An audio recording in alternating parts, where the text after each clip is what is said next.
So the clock is ticking really fast और देखते ही देखते आईपीएल 2024 का मिनी ऑक्शन हमारे सामने आकर के खड़ा हो गया है and more than 300 players are up for grabs in the mini auction और 77 स्लॉट्स भरने के लिए सभी 10 फ्रेंचाइजी जो है वो ऑलरेडी दुबई पहुंच रही हैं और अपनी अपनी तैयारियां करने में पूरी तरीके से मसरूफ हैं। तो इस वीडियो में हम बात करने वाले हैं सभी 10 टीमों के टारगेट प्लेयर्स लिस्ट की, जहां पर हम आपको 2-3 खिलाड़ियों का नाम देंगे जिसमें से एक खिलाड़ी इन 10 टीमों में जरूर जाने वाला है। सो बहुत ज्यादा खिलाड़ी अवेलेबल नहीं है, खास करके बड़े बड़े नाम। तो काफी सारे लोग यहां पर ढेर सारा पैसा कमाने वाले हैं, फ्रेंचाइजी पानी की तरह पैसा बहाने वाली हैं। सो तभी 10 टीमों के प्लेयर्स लिस्ट पर यहां पर नजर डालेंगे और आप मुझे कमेंट बॉक्स में लिख करके बताना कि आपके हिसाब से वो कौन सा एक खिलाड़ी होगा जो सभी 10 टीमों में जाएगा ही जाएगा। लेकिन उससे पहले make sure to click on the subscribe button, press the bell notification, become part of the family, क्योंकि अभी तो मिनी ऑक्शन होगा, उसके बाद सभी टीमों का एनालिसिस, सभी टीमों की प्लेइंग 11, कौन सी टीम सबसे बेहतरीन दिखाई दे रही है, कौन सी टीम के थोड़े से एल लगे हुए हैं,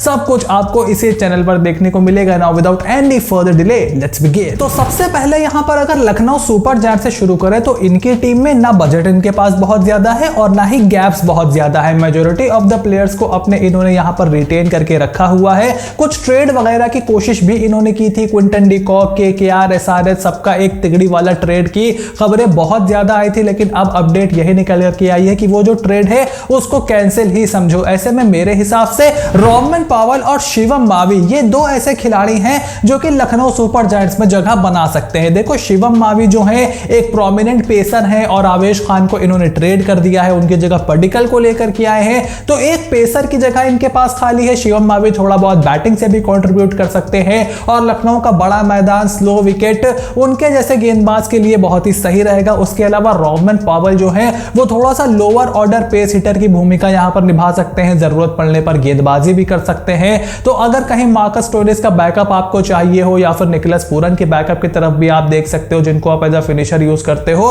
तो यही दो खिलाड़ी हैं। उसके अलावा सभी ढेर सारे स्पिनर्स इनके पास हैं, फास्ट बॉलर्स के बैकअप्स भी तकरीबन इनके पास मौजूद है। मार्क वुड, नवीन ओवरसीज खिलाड़ी हैं, युद्धवीर सिंह चरक वगैरह भी हैं, मोहसिन खान, यश ठाकुर। तो लखनऊ की टीम में बहुत ज्यादा खिलाड़ियों की जरूरत नहीं है और बजट भी उनके पास नहीं। उसके बाद राजस्थान रॉयल्स की टीम ने बहुत ही फैसिनेटिंग डिसीजन लिए और अपने बहुत सारे महंगे खिलाड़ियों को इन्होंने रिलीज नहीं किया, सिर्फ ले देके एक जेसन होल्डर से ही इनको छुटकारा मिला है और बजट भी इनके पास बहुत ज्यादा नहीं है। ऐसे में मेरे हिसाब से शार्दुल ठाकुर, टॉम करन और हैरी ब्रुक वो खिलाड़ी हो सकते हैं जिनको राजस्थान रॉयल्स टारगेट करेगी और इनमें से एक खिलाड़ी राजस्थान रॉयल्स को जरूर मिल जाना चाहिए, खास करके टॉम करन। टॉम करन देखो, अगर आप जेसन होल्डर का कोई एक सस्ता रिप्लेसमेंट चाह रहे हो जो बॉलिंग से अच्छा कंट्रीब्यूट कर पाए तो आप टॉम करन की तरफ देख सकते हो, नहीं तो एरन हार्डी जैसे खिलाड़ी का भी ऑप्शन आपके पास है। शार्दुल ठाकुर को अगर आप लेने में कामयाब हो जाते हो, जो कि आपके बजट को देखते हुए मुश्किल लगता है, तो आप फिर एक इंडियन ऑलराउंडर को ले लोगे तो आप एक एक्स्ट्रा ओवरसीज स्लॉट अपना फ्री कर लेते हो।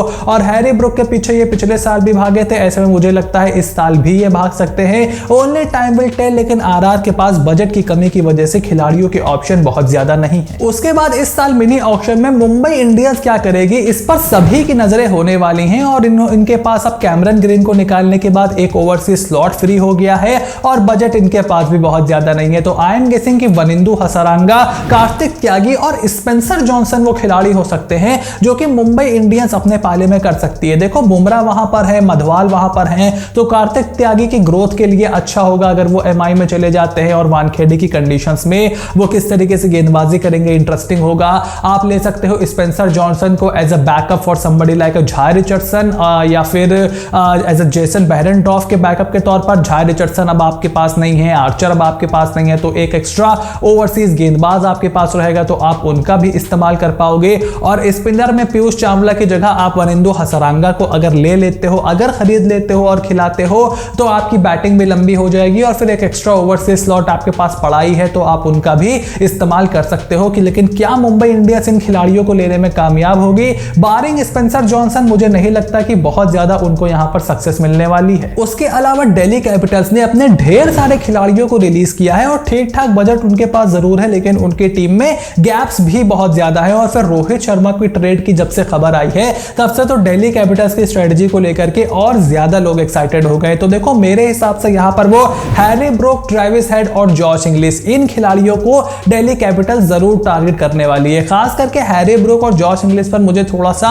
ज्यादा कॉन्फिडेंस आ रहा है, बिकॉज वहां पर रिकी पॉन्टिंग मौजूद है। मिडिल ऑर्डर में इन्होंने रिलीज कर दिया है रॉबमन पावल को, रिलीज कर दिया है। नंबर 6 पर भी इनके पास कोई प्लेयर नहीं है, तो टॉप ऑफ द ऑर्डर के एक बैकअप के तौर पर ये जॉश इंग्लिश को ले सकते हैं। वो मिडिल ऑर्डर में भी खेल सकते हैं। ऋषभ पंत के बैकअप कीपर के तौर पर भी वो रह सकते हैं, क्योंकि इन्होंने फिल सॉल्ट को रिलीज कर दिया है। और उसके साथ साथ अगर ये हैरी ब्रूक को लेते हैं तो middle order, lower middle order में एज अ फिनिशर उनका इस्तेमाल करने को देख सकते हैं। बॉलिंग में भी बहुत ज्यादा गैप्स इस टीम के पास है, लेकिन फिलहाल मिडिल ऑर्डर और लोअर मिडिल ऑर्डर इस टीम के लिए सबसे बड़ा चिंता का सबब है। उसके अलावा रॉयल चैलेंजर्स बैंगलोर ने भी इस साल के ट्रेड विंडो में एक बहुत ही बड़ा ट्रेड किया और 17 करोड़ के कैमरन ग्रीन को अपने स्क्वाड में शामिल कर लिया है, जिसके बाद उनकी बैटिंग तो पूरी तरीके से सेटल्ड है, लेकिन बॉलिंग के मोहम्मद सिराज के अलावा बॉलिंग में उनके पास बहुत ज्यादा ऑप्शंस नहीं है। तो अपने बचे खुचे बजट के साथ गेंदबाजों को ही लेने की होड़ में यहां पर रॉयल चैलेंजर्स बैंगलोर शामिल होने वाली है। एंड इन माय ओपिनियन यहां पर वो मिचेल स्टार्क, चेतन साकरिया और जेराल्ड कोज्जिया के पीछे जा सकते हैं। देखो, चेतन साकरिया अगर उनके पास आते हैं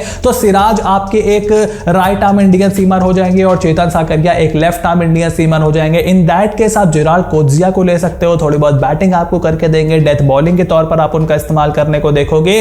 मिचेल स्टार्क के पीछे भी ये जाने वाले हैं, तो अगर उनको आप as a left arm seamer ले लेते हो तो आप किसी और राइट आर्म मीडियम पेसर को, इंडियन मीडियम पेसर को अपनी टीम में ले सकते हो। लेकिन यहां पर बड़े ही अफसोस के साथ कहना पड़ रहा है कि चाहे किस भी खिलाड़ी को आप ले लो, मोस्ट ऑफन देन नॉट, खास करके चिन्ना स्वामी की कंडीशंस में आरसीबी की बॉलिंग अटैक हल्का ही रहेगा, क्योंकि यहां पर अब वनिंदु हसरंगा भी उनके पास नहीं है। क्या सस्ते दाम में उनको ले सकते हैं? क्या किसी और रिस्ट स्पिनर को लाएंगे, आदिल रशीद को लाएंगे, जैम्पा को लाएंगे? बहुत ही इंटरेस्टिंग होगा आरसीबी की स्ट्रेटजी देखना। और वहां पर जब से उनके नए कोच आए हैं तब से और ज्यादा मैं इंटरेस्टेड हूं कि किस तरीके से वहां पर आरसीबी उतरेगी। वहीं पंजाब किंग्स भी उन चुनिंदा टीमों में से एक है जिनके पास बजट तो अच्छा खासा है, लेकिन टीम में गैप्स बहुत ज्यादा उनके नहीं है, खास करके फर्स्ट चॉइस प्लेइंग 11 में। हालांकि ऑलराउंड जैसे खिलाड़ी को, एक ऑलराउंडर को वो देख सकते हैं और अपने फास्ट बॉलर्स के बैकअप उनको जरूर यहां पर तैयार करने होंगे। तो मेरे हिसाब से शार्दुल ठाकुर नंबर 7 पे उनके लिए बेस्ट बेट रहेंगे। शार्दुल ठाकुर के लिए स्ट्रेटेजिकली पंजाब किंग्स सबसे सटीक फ्रेंचाइजी रहेगी। उसके अलावा हैरी ब्रूक के पीछे वो जा सकते हैं as a backup middle order batter, और कार्तिक त्यागी को वो ले सकते हैं as an Indian seam bowler, क्योंकि इनके पास देखो बजट है, इनको खिलाड़ियों की बहुत ज्यादा जरूरत है नहीं। तो शार्दुल ठाकुर और कार्तिक त्यागी रियलिस्टिकली यहां पर पंजाब किंग्स में शामिल हो सकते हैं और कार्तिक त्यागी पर अच्छा खासा मोटा पैसा भी ये खर्च कर सकते हैं, क्योंकि अगर कार्तिक त्यागी इस साल अच्छा करते हैं तो हु नोस कि 2025 की मेगा ऑक्शन से पहले कार्तिक त्यागी को ही यहां पर पंजाब किंग्स रिटेन कर ले, क्योंकि इनका जो इंडियन कंटिंजेंट है उसमें बारिंग अर्शदीप मुझे नहीं लगता कि कोई भी प्लेयर यहां पर रिटेन होने वाला है। जितेश शर्मा का एक चांस जरूर है, लेकिन आप उनको मेगा ऑक्शन में खरीदने के लिए भी जा सकते हो। तो आई डोंट थिंक सो कि 15 करोड़ वगैरह में उनको यहां पर रिटेन करने को टीम देखेगी। शिखर धवन ऑलरेडी 38 के हो रहे हैं, तो पीबीकेएस की स्ट्रेटजी इस साल और अगले साल देखना बहुत ही इंटरेस्टिंग होगा। और रॉयल चैलेंजर्स बैंगलोर की तरह ही कोलकाता नाइट राइडर्स का बॉलिंग अटैक भी काफी ज्यादा पिछले 2-3 साल से स्ट्रगल कर रहा है। अब जहां पर एंडी फ्लावर आ गए हैं रॉयल चैलेंजर्स बैंगलोर में, वहीं कोलकाता नाइट राइडर्स ने अपने पुराने कप्तान गौतम गंभीर को याद किया है अपनी चीजों को थोड़ा दुरुस्त करने के लिए। बजट भी ठीक ठाक केकेआर के पास है, और अगर इनके टारगेट प्लेयर्स की लिस्ट यहां पर निकाली जाए तो मेरे हिसाब से मिचेल स्टार्क, शिवम मावी और स्पेंसर जॉनसन वो खिलाड़ी हो सकते हैं जिनको कोलकाता नाइट राइडर्स यहां पर टारगेट कर सकती है। दिलशान मधुशंका का नाम भी काफी ज्यादा निकल करके आ रहा है, but I really don't agree with this decision अगर केकेआर दिलशान मधुशंका को टारगेट करती है, बिकॉज आईपीएल में उनकी डेथ बॉलिंग अभी भी अनटेस्टेड है और आप उनको एज अ फर्स्ट चॉइस अपनी टीम में शामिल नहीं कर सकते। हाँ, अगर आप स्टार्क को ले लेते हो तो फिर आप उनको एज अ बैकअप जरूर रख सकते हो, बट यार उनके साथ स्टार्ट करना ठीक है, नए बॉल से वो विकेट ले सकते हैं, but at the back end of the innings आप उनके ऊपर भरोसा नहीं कर सकते। तो मेरे हिसाब से मिचेल स्टार्क इनके लिए सबसे सटीक ऑप्शन होंगे। उसके अलावा वैभव अरोड़ा इनके पास हैं, हर्षित राणा इनके पास हैं, आंद्रे रसल इनके पास हैं, तो लमसम थोड़ा बहुत ये वहां पर जुगाड़ बिठा सकते हैं। शिवम मावी को अगर ये लेने में कामयाब हो जाते हैं, जो कि पहले भी केकेआर से खेला करते थे, और गौतम गंभीर उनको थोड़ा पसंद भी करते हैं, जब वो एलएसजी के मेंटोर थे तो उन्होंने बोली भी लगाई थी शिवम मावी के लिए। सो ही लाइक शिवम मावी, और वो थोड़ा बैटिंग से भी कंट्रीब्यूट कर सकते हैं। सो आई डोंट थिंक सो कि क्यों वो केकेआर में शामिल नहीं हो सकते, बट केकेआर अंडर गौतम गंभीर उनको देखने में बहुत मजा आने वाला है। उसके बाद महेंद्र सिंह धोनी की कप्तानी वाली चेन्नई सुपर किंग्स इस बार भी मिनी ऑक्शन में एक मोटे बजट के साथ उतर रही है, बट एज एक्सपेक्टेड टीम में बहुत ज्यादा गैप्स नहीं है जिनको उन्हें फिल करना हो। हालांकि ऑलरेडी न्यूज न्यूज आ चुकी है कि टीम शाहरुख खान को यहां पर जरूर टारगेट करने वाली है। उसके अलावा हर्षल पटेल भी इनके रेडार पे होंगे and I will B not surprise अगर ये पैट कमिंस के पीछे भी जाते हैं। हालांकि मिचेल स्टार्क के इनकी टीम में शामिल होने की खबरें आ रही हैं कि सीएसके स्टार्क को टारगेट कर सकती है, but I don't think so कि स्टार्क यहां पर टारगेट होने वाले हैं। आई थिंक पैट कमिंस को ये टारगेट कर सकते हैं बिकॉज एक तो ऑस्ट्रेलिया के कैप्टन है वो, तो उनके साथ एक थोड़ी सी ब्रांड वैल्यू और इंक्रीज हो जाती है। थाला के साथ पैट कमिंस बैटिंग से भी अच्छा कंट्रीब्यूट करते हैं। चेपॉक के कंडीशन में he can be a really good bowler जो कि एक लाइन और लेंथ पकड़ करके गेंदबाजी कर सकते हैं। बेन स्टोक्स के आइडियल रिप्लेसमेंट तो नहीं लेकिन बेस्ट रिप्लेसमेंट अगर इंटरनेशनल सर्किट में देखा जाए तो इस समय इस ऑक्शन में तो कम से कम पैट कमिंस ही अवेलेबल है। ऑलरेडी हर्षल पटेल के पीछे सीएसके मेगा ऑक्शन में भागी थी, तो बजट इनके पास है, 2-3 प्लेयर की ही इनको दरकार है। ऐसे में सीएसके किसके ऊपर कितना पैसा खर्च करने को तैयार है, I will be really looking forward to it. और अपने एक महंगे प्लेयर यानी कि हैरी ब्रुक को रिलीज करने के बाद सनराइजर्स हैदराबाद का बजट एकदम ही से आसमान छूने लगा है और उनकी टीम में भी कोई बहुत ज्यादा गैप्स नहीं है, खास करके उनकी फर्स्ट चॉइस प्लेइंग 11 में। It's just matter of time कि सारे प्लेयर इकट्ठे आए, एक प्लेयर की बैकिंग यहां पर की जाए जिसको आप खिलाना चाहते हो और कैप्टन को थोड़ी सी पावर बढ़ाई जाए और एक टीम की तरह अगर ये खेलते हैं तो इनको जीतने से रोकना बहुत ही मुश्किल होगा बिकॉज इस टीम का बैलेंस बहुत ही तगड़ा है। बट हैविंग सेड दैट कुछ खिलाड़ियों की इनको जरूर जरूरत है। मेरे हिसाब से वनिंदु हसरंगा रियलिस्टिकली सनराइजर्स हैदराबाद में ही शामिल होने वाले हैं। ओवरसीज खिलाड़ी इनको पसंद भी हैं और उनकी बैटिंग डेप्थ भी बढ़ेगी, एक अच्छा स्पिनर भी मिल जाएगा।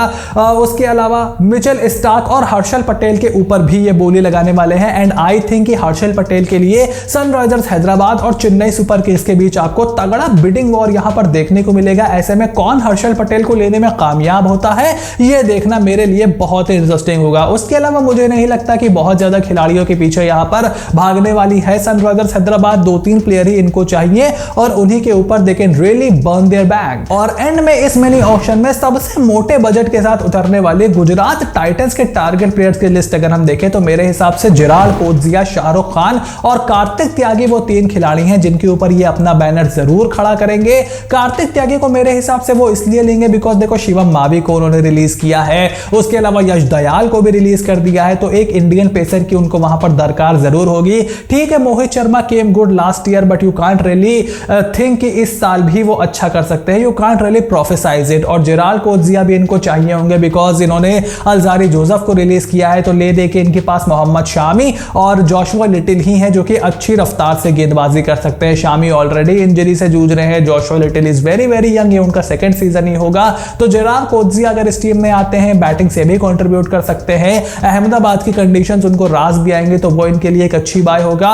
प्लस हार्दिक पांड्या के रिप्लेसमेंट के तौर पर एक अगर ये अच्छा पेस हिटर चाहते हैं जो कि नीचे आकर के छक्के मारे जिससे ये डेविड मिलर को थोड़ा सा ऊपर बल्लेबाजी करवा पाए तो ये शाहरुख खान की तरफ भी जा सकते हैं। और इस लिस्ट में मैंने तो नहीं लिखा है बट राज अंगद बावा अगर गुजरात टाइटंस में जाते हैं तो मेरे ख्याल से जीटी के लिए थोड़ा सही मैटर हो जाएगा because Raj Angad Bawa was a promising fast bowling allrounder. एक टाइम पर इंडिया में एम की टीम में उनको सीधे डाल दिया गया था and BCCI was looking to prepare him as a backup of Hardik Pandya for the Indian cricket team. और एक समय पर तिलक वर्मा के साथ ही उनको रखकर लोग देखते थे कि एक ही पायदान पर तिलक वर्मा और राज अंगद बावा को as a future of Indian cricket देखा जाता था। Left hander, middle order batter और ऑलराउंडर, एक स्पिन ऑलराउंडर, एक fast bowling all rounder. So it will be very interesting to see कि क्या हार्दिक पांड्या के रिप्लेसमेंट के तौर पर ये राज अंगद बावा की तरफ जाते हैं। शार्दुल ठाकुर भी एक ऑप्शन है, शाहरुख खान भी एक ऑप्शन है, बट गुजरात टाइटंस किसी एक खिलाड़ी पर अगर अपना हाथ रखेंगे तो उसको खरीदे बिना ये जाने नहीं देंगे बिकॉज इनके पास बजट ही इतना ज्यादा है। तो आईपीएल 2024 के मिनी ऑक्शन से पहले ये थे फाइनल लिस्ट मेरे हिसाब से और इन्हीं खिलाड़ियों पर मोस्ट ऑफ द बजट आपको जाता हुआ दिखाई देगा। सभी टीमों की बात मैं यहां पर कर रहा हूं क्योंकि